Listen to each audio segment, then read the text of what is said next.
Good morning, everybody. It is not quite 7 o'clock. It has been a long night and an early morning. I was up at 4:45. We were doing early morning TV, trying to spread the word about what's going on up here in Washington, D.C. In case you were wondering, which you might, or you probably don't care. Apparently it is sleeting, ice, snow, not snow, but it's like ice rain out. So, this major storm that's rolling across the Midwest and heading for the East Coast, it's a big one. We're already seeing impacts here in DC. I sleep in my office, so I haven't seen outside. So I am quite literally in a shirt for television, and then I am in PJs still before meetings get started. Here's where we are at. So last night, everybody's talking about the Omnibus bill. Everyone's trying to make sense of it. It is 100% a complicated process. And even for someone who serves in government like myself, the Senate is an entirely different animal than the House. So they have different procedures, different rules that we in the House do not have. And so I'm going to try to break it down as simply as possible, but keep in mind that things are so fluid up here that it's subject to change at any moment. And so the calls that you guys make to your senators, to your members of Congress, they actually have an impact because there is so much pressure. It's like a pressure cooker up here right now. It is so much pressure on members, both in the House and the Senate, for a number of different reasons. Obviously, we're coming up on Christmas. We are coming up on a government shutdown. Funding runs out at midnight on Friday. And so there is a lot of external and internal pressures that are up here. The update as of now, and if you guys need a breakdown of the $1.7 trillion omnibus package, I did a breakdown with some of I think it was like 10 or 12 of the most egregious provisions that are in this bill. When you include not just the actual bill text, but all of the supporting documents that go with it, this bill in total is about 6,825 pages. No one has read this. No one, not a soul has read this bill. That alone should be enough to disqualify anyone from voting for it. So, that right there is just a really good, solid reason of you don't know what's in this bill. You shouldn't support it. Not to mention that this is riddled with earmarks. This is 98% of all Democrat earmarks have made it in this package, 98%. So you're looking at 3,000-ish, give or take, earmarks for pet projects all over the United States that you and me and our families and our kids and our grandkids are going to have to pay for because they wanted to put their name on a building, which is true. There are so many buildings that are earmarked to be named after members of the Senate. It's disgusting. There is a Michelle Obama hiking trail in Georgia that's $3.2 million. There's $200 million for a gender studies program in Pakistan. There's border security in the Middle East that we are apparently funding in this bill. It is a disgusting, gross, pork-filled package. And so 100%, you guys already know, I am a hard no. Not just on the contents of the bill, but the way in which this has come about. I think when you are putting politics above country, it's never going to end well.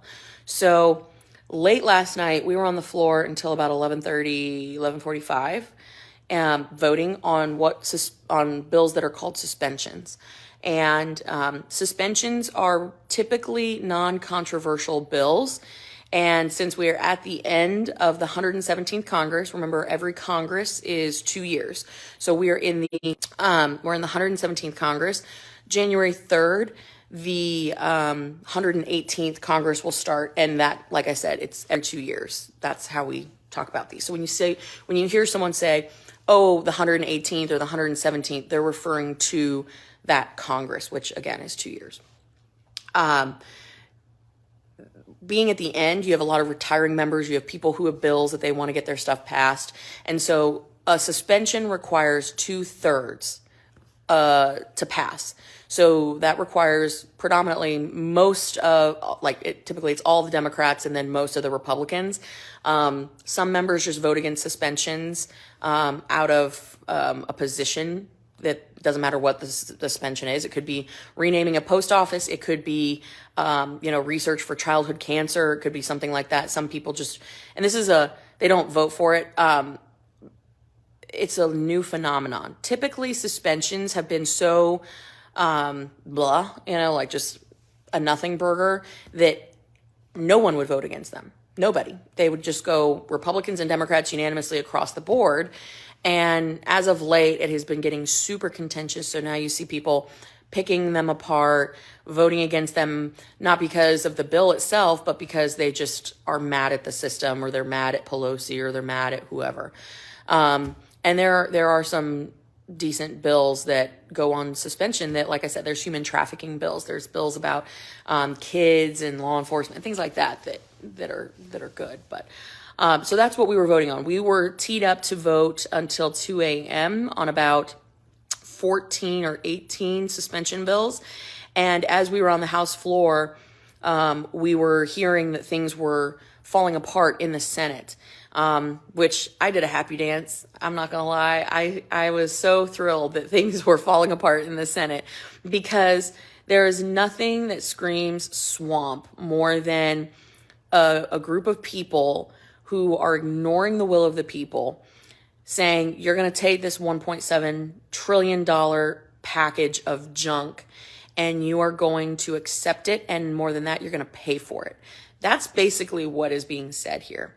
And the Senate, to make it, to add insult to injury, the Senate is now saying, you House Republicans, you didn't have a seat at the table for this process, but you're going to accept it anyway. And so this is where the House is now saying, absolutely not. We're going to play hardball. We've been saying that since June. There have been official public communications from the House leadership here. Kevin McCarthy and others have been saying, don't you dare send us an omnibus, because it's not going to work well for you. And then yesterday he went and had, he went to their lunch. So Senate GOP, the Senate Republicans, when they're in session, they have a weekly lunch. And our leader, Kevin McCarthy, he went over there and basically reiterated, don't send us, if you force us into this position, because we will lose in the House, because Democrats have the majority in the House right now until January 3rd, where then we take over. If you do that, the 118th Congress is going to be a bitch, because we are not going to play ball.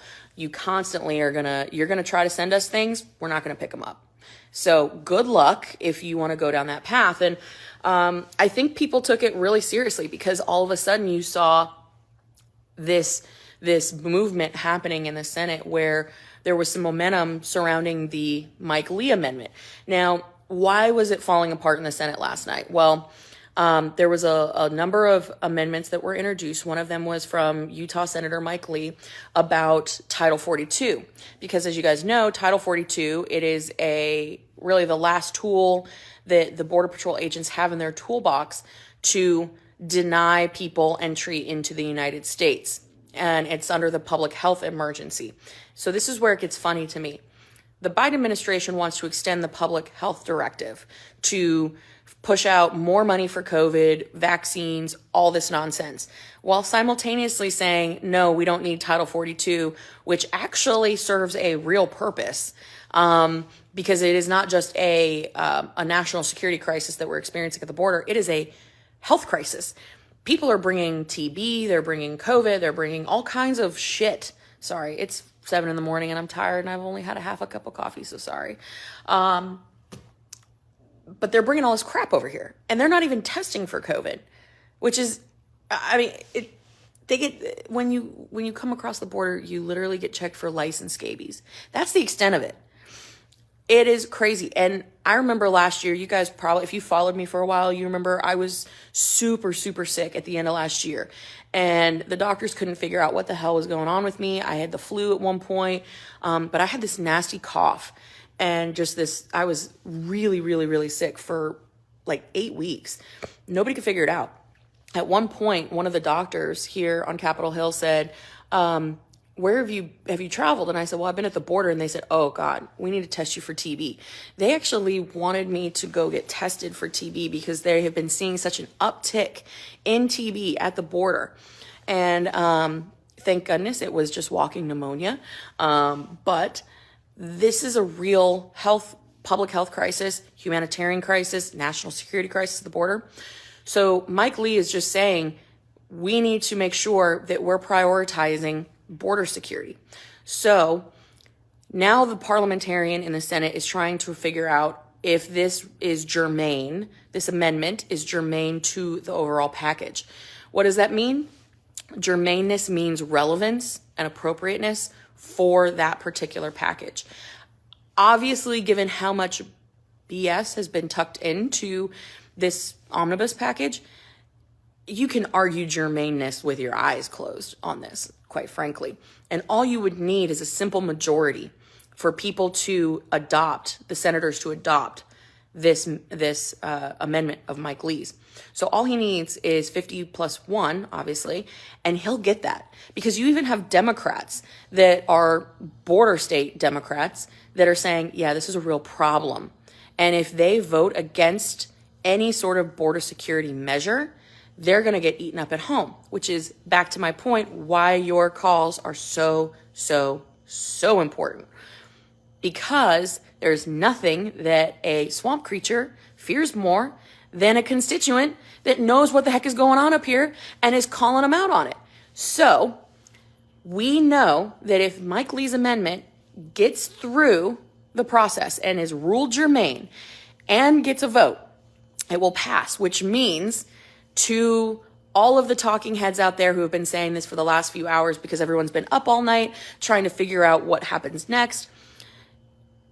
If Mike Lee's amendment gets ruled germane and gets a vote, it will pass, which means that the House Democrats will not vote for this bill.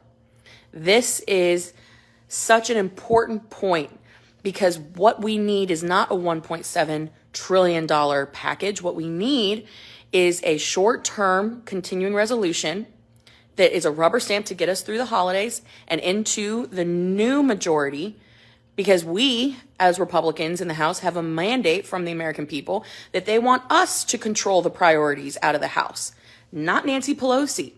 And this is nothing more than a power grab, a money grab, and one more way for Nancy Pelosi to stick it to the American people and to Republicans, because make no mistake, anyone who votes for this bill is saying that they want Nancy Pelosi to be speaker all the way through into the end of next year. That's all this is. So I think it is more critical than ever that members of Congress be here, be present. There have been so many proxies. It's been disgusting. And as you guys know, I've never proxied, and I am firmly against proxying. So we need all of the members, all the Republicans, to stay in Washington, D.C. I know everyone wants to be with their families for Christmas. I do too. But I cannot leave knowing that we just stuck our kids and grandkids with more debt, saddled them with more debt, and compromised our national security. So I don't care if I have to sit here through Christmas. We need to fight this all the way to the end and do everything we can to get a CR that gets us into January, because then we can actually make the reforms and start cutting the spending and focus on national security and all the things that we've got to do. Number to call. Capitol switchboard is 202-224-3121. 202-224-3121. Like I said, guys, I have not had all my coffee yet this morning. I'm here in my office. I'm still in my PJs, except for my shirt, because I had to do TV this morning.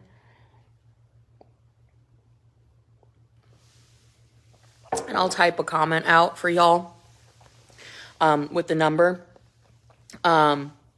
But yeah, 202-224-3121.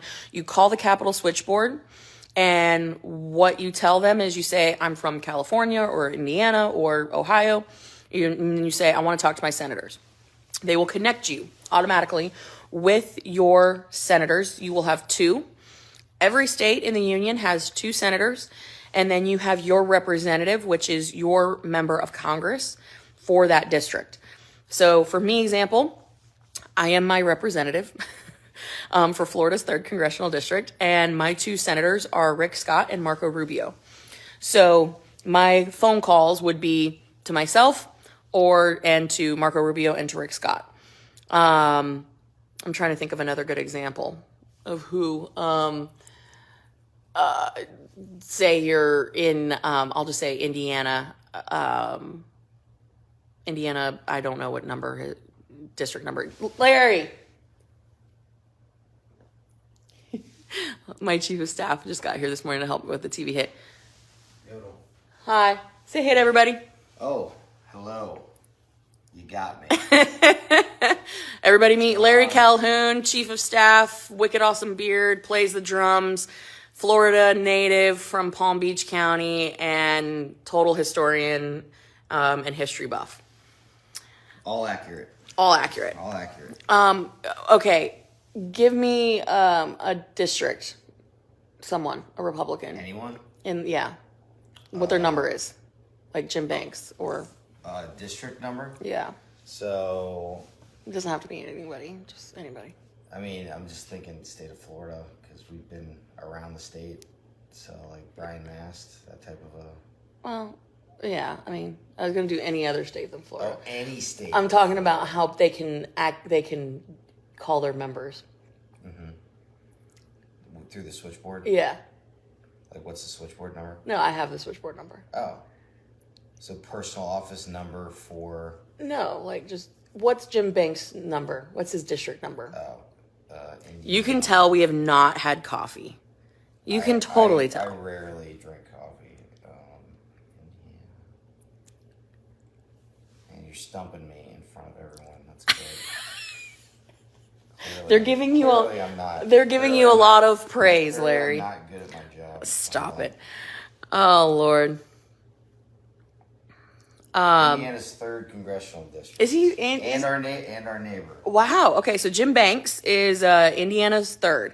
So you would call the Capitol switchboard 202-224-3121, and you would say, I would like to get I'd like to get connected to Indiana senators, and then I would like to get connected to my member, and you'd give them your zip code, and then if you were in Jim Banks' district, you'd get connected to Indiana's 3rd. So you call your two senators and your member of Congress. It's 3 phone calls. It takes you less than 5 minutes, and it means the world, and it keeps the pressure on. Members are here on Capitol Hill. Shut down the switchboard. Shut down the switchboard. Most offices open about 8:30. Some of them open at 9. Every office is different. You can call. You can leave a message. If you are calling, give them contact information for them to contact you back and ask for a response. So, so important. The other thing that's going on is throughout the day, you're going to have a lot of back and forth with procedural motions. So what happened last night, or actually in the wee hours of the morning, was Chuck Schumer, who is the head of the Senate, Democrat, he filed cloture, which invokes a time limit. So now the clock is ticking. And even if all the amendments were to fail, this puts it right up into the 11th hour where the Senate would have to vote, I believe, at 1 or 2 o'clock in the morning on Friday, which there's just no real scenario in which the Senate votes at 2 o'clock or 1 o'clock in the morning and then is able to get it all the way through the process of then having it on the floor for the House to vote. So unlikely they're going to make the deadline. We could very well be here through the weekend or even into next week. And like I said, that's fine. I'm totally fine. Do not let the fear tactics of the left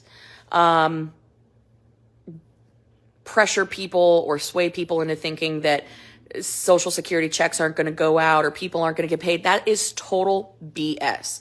All that stuff has been long appropriated and authorized. Checks are going to go out because guess what? That's mandatory spending. So what we're fighting over right now, it's all discretionary. Like this is bullshit. The fear tactics of we're shutting the government down so everything, comes to a grinding halt. No. Really? Like that whole narrative has been so played out over the last decade. I think people are starting to get smart to the fact that this is all just political gamesmanship. And so we, the people, have to be more willing to step up and step out and say, no, we know what's going on. You can't fool us anymore. You got people behind the scenes like me and others that are going to show you what's really going on up here. And the more power that we have and the more information we have, the more we understand the process, the better we are able to affect an outcome that is an America First outcome. So if y'all have any questions, I will answer them while I'm going through my cup of coffee. Larry, you have people who say they think your beard is wonderful. Oh, that's fantastic. Thank you. Larry says thank you. All right. So, hello, people. Alrighty. Miss Gail, thank you for calling. Oh, another little trick here. If you call their DC office and either the voicemail is full or you talk to somebody and they're rude, which they shouldn't be rude, they work for you. If you are having a hard time getting through to the DC office, call their district office or their state office. So every member, whether they are a senator or a representative, has district representatives and offices. And so you can call those as well. Most of the district and state offices are frontline people in the sense that they work on constituent cases, like they deal with the IRS or the VA, or they help people with stuff like that. When real hot contentious issues come through, I don't know what I just did. They typically they're prepared to handle these kind of calls, but it sends a really strong message when not just the DC office is getting bombarded with calls. When your district office, every single one of them is getting bombarded, as well as your DC office, it creates a real sense of urgency within that office, that whole operation. And I can tell you, today, I'll be in and out of meetings with the Florida delegation, with the conference. And when I check in with Larry and I say, hey, how's it going? And he's like, oh, well, the phone lines are melting down. That is a sign that, holy crap, people are paying attention. Let's make sure, we're tracking this. How are people feeling about it? And then those are conversations from you guys calling in that happen to play out within conference meetings and all these behind the scenes meetings. So, for example, today when the Florida delegation gets together, we're going to say, I'm getting calls about this or I'm getting calls about that. We all compare notes. So again, just another good reason why your calls are so, so important. Brian, badass coffee cup. We can see it. Yeah, it's got lipstick all over it. But this is my United States We the People Constitution. Yeah. Also, this is the most amazing flag. You guys can see it. Made out of fire hose from a very dear friend from back home. And we moved into a new office, so this is a whole new thing. The last couple weeks have been really, really crazy. One of the things that I didn't get to share with you guys is, one, we've had massive moves across the, in terms of offices. So up here in DC, my office got moved to a new building. So it's kind of a disaster right now, but when I get it cleaned up, I'll show you guys the office. And back home, because of redistricting, we had to shut down an office. We're expanding a new office. It's been a lot of moving parts going on. And then I also had a family member that was in the hospital for a pretty extensive period of time. Everything is fine now, but there's been a lot going on. So I haven't had a chance to check in with you guys as much as I normally would. So that's kind of what's been going on. Let me see. I'm going to people are asking for a script. Okay. When you call a congressional office or a Senate office, my team, they say, thank you for calling the office of Congresswoman Kat Cammack. How may I help you? You say, hi, my name is Jane, or, whatever. My name's Jane. I live at, you give your address, or you can say, my zip code is. Most people feel more comfortable just saying what your zip code is. So you would say, my zip code is blah, blah, blah, blah. And then because they're writing it down. Every office has a system where they track all of this. So my team, they will literally just have their computer screen open the entire day, and then they'll log it. And so they'll type in the name, they'll type in the zip code, and pretty much everyone has a profile, like constituent profiles and stuff. So then they would open up an opinion box, and there's tags. So you'd say, I want Kat to vote no on the omnibus, and you can say why. But the big thing is just saying, I want Senator Rubio, or I want Senator Scott, or I want Senator Cruz to vote no on the omnibus. And I would like a response after the vote. That's it. You give them your email, your phone number, your address, however you want them to communicate back with you. And that's it. It's a pretty quick, simple thing, but not only does your opinion get logged then so you can get a response, but then a lot of offices, they have tally sheets, and throughout the day, especially in a really contentious issue like this, members and senators are checking in with their teams, being like, how many calls have we gotten? How many, when it's really cranking, when you guys are on those phones calling multiple times a day and that switchboard is just lit up, it's a lot of pressure for a member. So it's pretty crazy. That's the script. So phone number again, 202-224-3121. Let me see what questions we have in here. Miss Victoria, love the mug. You guys are so nice. I do. It's one of my favorite coffee cups. All right.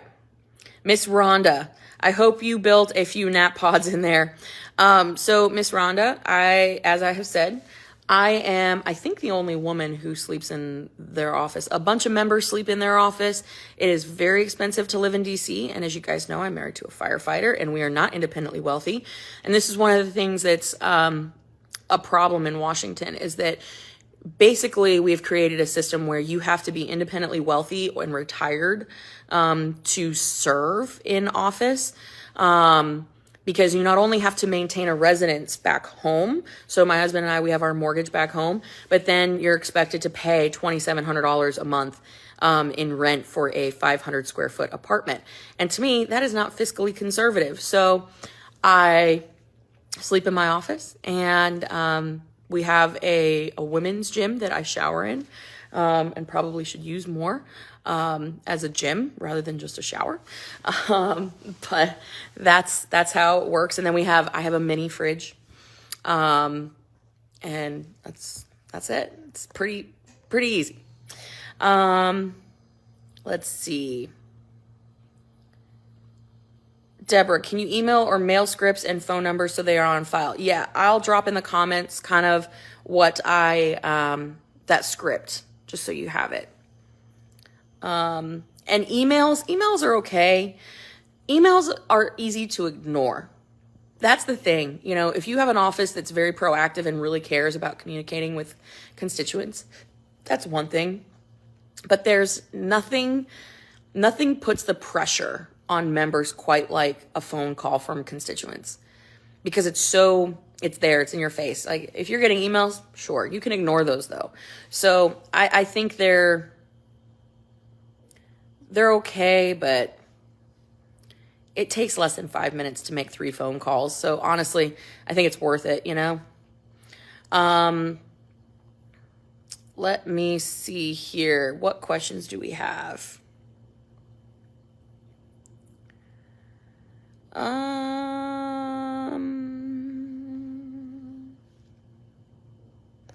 Please explain why Nancy was present during Zelensky's speech last night. Okay, so as you guys know, Zelensky, president of Ukraine, came and spoke before a joint session of Congress, which a joint session means House and Senate. And there was quite a few people missing. Anytime a foreign leader comes to address Congress, it's a big deal. And all the things aside, I mean, keep in mind, I have not supported a single package to Ukraine. That doesn't mean that my heart doesn't break for the situation. I mean, I have been into the briefings where you see women and children that are being deliberately targeted. It's awful. It's horrible. Like, no person with a pulse can sit there and say that, it's not horrible what's happening. And so I take the job very seriously, that, there is a certain decorum. There is a certain amount of respect that we have to have for the institution, right? And so I went, I listened, I was polite. He gave the speech in English. There were some very uncomfortable moments for sure. But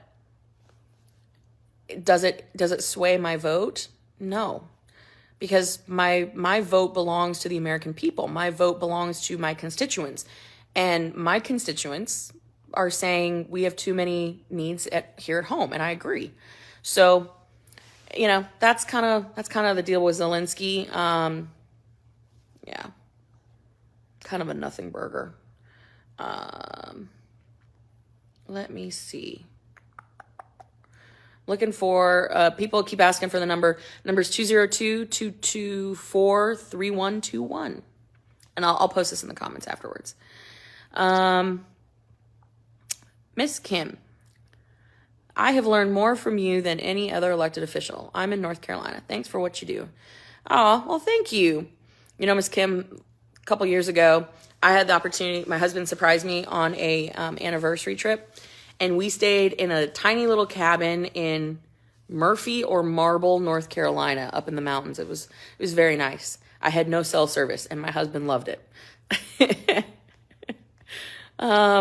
Miss Rose, how many times do we call? You can call once, you can call 5 times. I think the element of having phones completely tied up is a very powerful thing. So if you've got time on your hands and you can call multiple times, by all means. We have people who call multiple times a day, and so, yeah. Number again, please, 202-224-3121. All right, I'm going through to see... Deanna, do we call our Republicans or do we call both sides? You call both sides. 100%. And even if you, so say you are in, Florida, and, you've called Rubio, you've called Scott, you've called your member of Congress. If it's me, you called me. You want to call some other senators? There's nothing stopping you. You can call Mitch McConnell, you can call Chuck Schumer, you can call Ted Cruz, you can call anybody. You are a citizen of the United States, you can call anybody. So it doesn't have to be just your people, but I will tell you that there are rules governing who we can respond to. So like when my team, we get hundreds of thousands of messages. When we are responding to people, I can't send a message. Like I can't respond to people outside of my district. I am prohibited from doing that. So if you know how I ask, can I get a response? You'll only get a response if it is your member of Congress or your senator. That's just a function of the rules up here.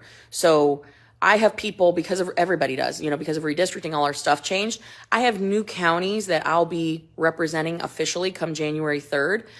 And some folks have already reached out from some of my new counties like Levy County or Baker County. And I can't technically legally respond to them until January 3rd. It's a use of taxpayer house resources, and you can't do that outside of your district. So that's just a little bit of a sidebar. Let me see.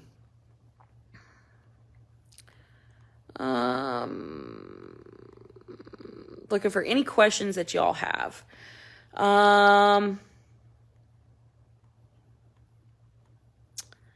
Will the vote be televised? How do we know if our representatives are there and voting for accountability? Great question. Couple of questions. Yes. Televised. Yes. C-SPAN covers every single floor action, meaning the votes. You can watch them happen in real time.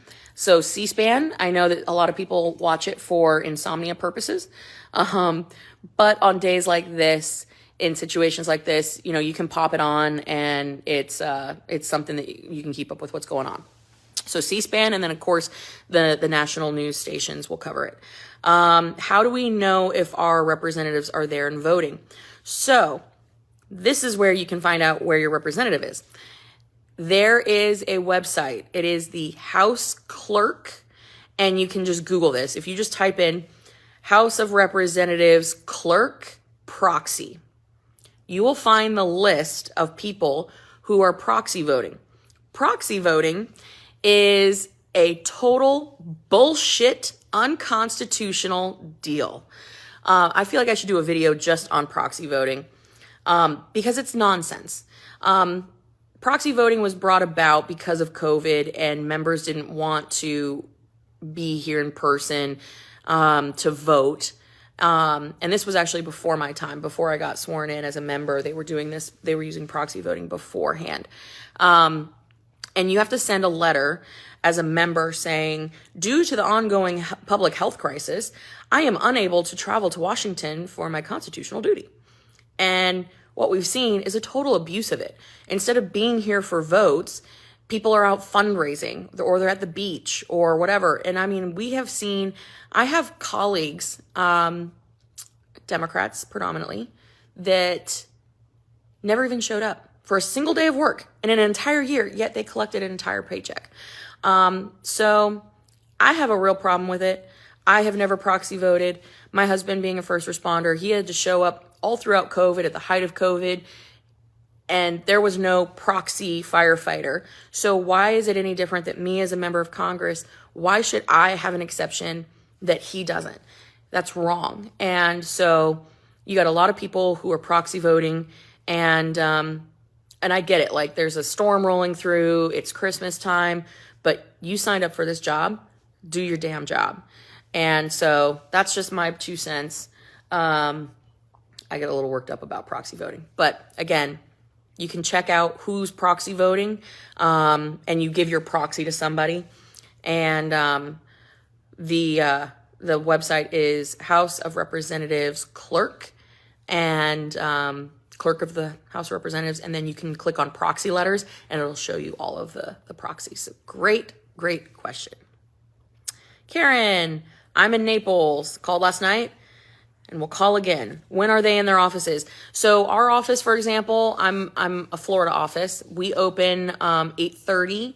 Our office hours are 8:30 to 5:30, Monday through Friday. Some offices are 9 to 5. Some are 9 to 6. Every office sets their own office hours. So, yeah.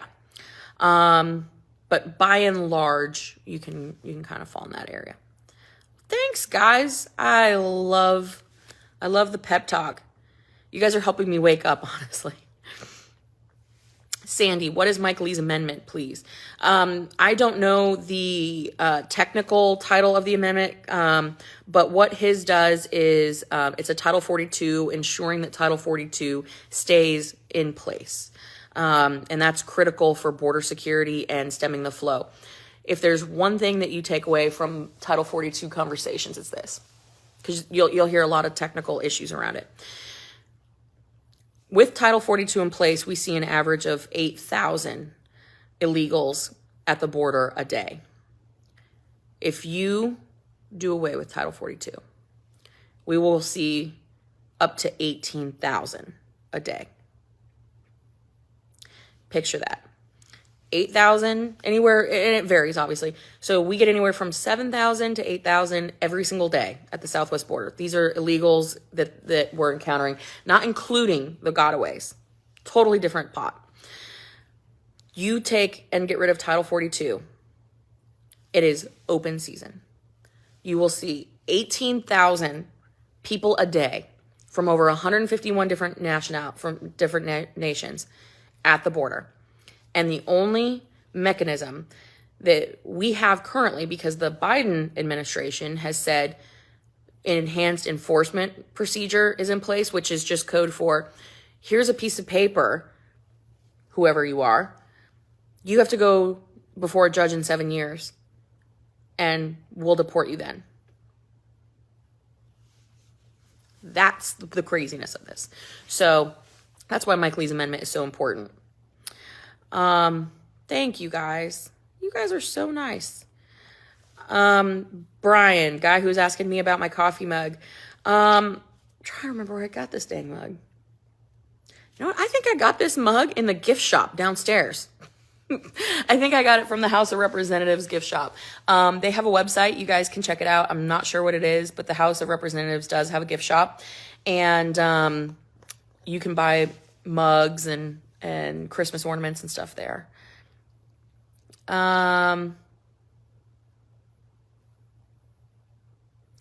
I am Lori. I can't wait till Russell Fry gets to DC to represent South Carolina. Lori, I am actually really proud of Russell. I endorsed him and supported his campaign. He's a really great guy. And the funny part is that he got my old office. So when I moved offices, he went into the lottery to pick their new offices, all the freshmen did, and Russell got my old office. So yeah, a little bit of a fun connection there. Let's see. Oh, Diana, you're welcome. Thank you. Miss Ellie Mae, you can't provide numbers. If it's that important, do that for us. I'm not sure. I've given, the Capitol switchboard is the best way to do it. And again, 202-224-3121, 3121. Let's see.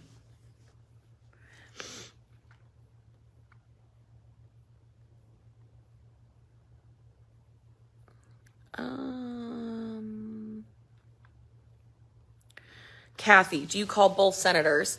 Yes. Call both of your senators and your member of Congress. Miss Karen from Mississippi, you've called Benny Thompson's office recently, and the person who answered was so belligerent I couldn't even get a whole thought out. Ugh, I'm so sorry. And this is the thing that kills me, this is public service. This is customer service. So people answering the phones, it's really to their detriment to treat their constituencies poorly. Keep calling. They work for you.